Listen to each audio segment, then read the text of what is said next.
Hello mga kaibigan, maligayang pagdating sa aking channel. Muli akong kasama mo sa isang magandang video. Nandito na naman ako sa mga balita tungkol kina Ken Yaman at Demet Özdemir. Para kay Ken Yaman, ang pakikipagkita kay Demet Özdemir sa kanyang sariling tahanan ay isang sandali na lubos na ikinagulat niya.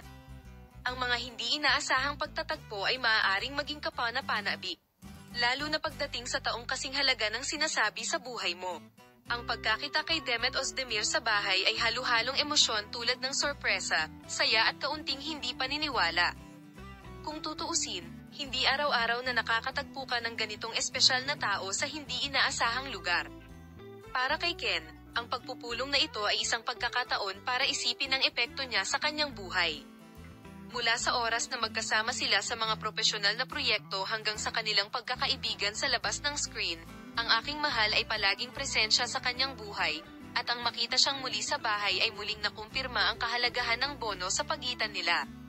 Ang hindi inaasahang pagkikita ay nagbigay din sa kanila ng pagkakataong magbahagi, magtawanan, magkwentuhan at mag-alala. Habang nagsasalo-salo ang mga kwentuhan at tawanan, muling napagtanto ni Ken kung gaano siya kaswerte na nagkaroon ng tulad ni Say sa kanyang buhay. Kahit na panandalian lang ang enkwentro na ito, nag-iwan ito ng pangmatagalang impresyon kay Ken.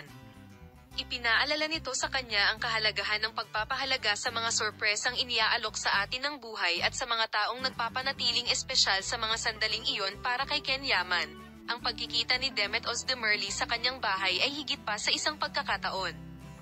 Ito ay isang paalala ng pag-ibig at pagkakaibigan na kanilang ibinahagi at ng maraming masasayang sandali na darating. Salamat sa lahat sa panonood ng aking video column. Makita ka sa mga bagong video.